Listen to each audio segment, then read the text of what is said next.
Well, we're not very far into the week and we're already starting out with another thunderstorm. 1/4 of an inch, so I'm not complaining. Nice to have a decent amount of water without flooding the house.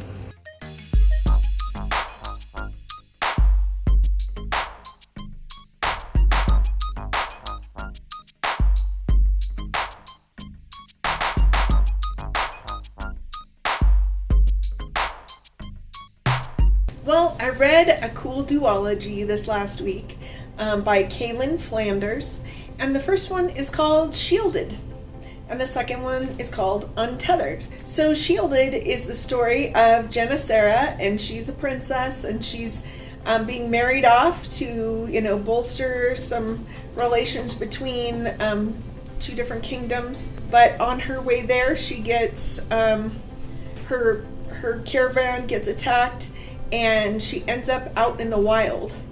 Now, there's magic here, and the wild seems like it's helping her out, and there's lots of questions whether it's really helping her or not. Through this process, she needs to find out who gave up their location, and if the kingdom she's going to is really responsible for it or not. In the meantime, she runs into some people that help her fight one of the dark mages, and so she is getting to know some people, so you will have to see how it ends up for her.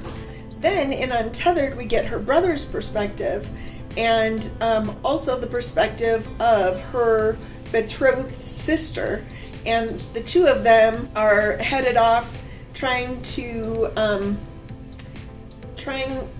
headed off at different times, but with the intention of saving Kiara's dad.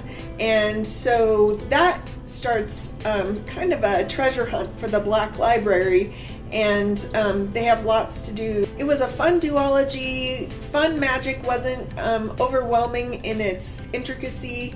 It was easy to understand. The characters were different. You could definitely tell that the two female characters were different from each other. They each had different things that they were worried about and thinking about. I liked the duology and would recommend both books. It's been a few weeks since we've gone to a movie. Fly Me to the Moon came out while we were in New York, and we finally got a chance to see it. It's interesting to have such a great depiction of Apollo 11 right alongside what is clearly historical fiction. So a bit of an update on trying to replant my tree. My little plant does seem to be having some success. It's still green. It's standing away from the pole. It's standing on its own, so that kind of tells me that there's a little bit of a root. But this is what this tree looks like after what's it been, 3 or 4 weeks. And by comparison, the original tree, which a few weeks ago I talked about why it really needs to be moved, but it seems to be thriving.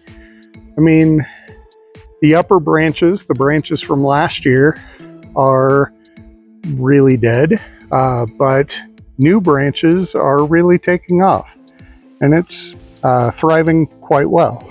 So in kind of a second attempt, I've taken my little tree, I've left it alone just in case it decides to thrive, but then I dipped one of the better branches from the tree into rooting powder and have it growing, so hopefully it will be thriving soon. Unfortunately, my attempts in transferring some raspberry shoots, the leaves have wilted, but the stem is still green, so I do think it's still receiving water, just not enough water for the leaves to thrive. And my mom, who has very successful raspberries in her yard, actually where I got these shoots from, said that as long as there's a root and as long as there's a green stem, it will probably come back next year. So doesn't seem successful for this year, but hopefully next year my raspberries will be a little bit more successful.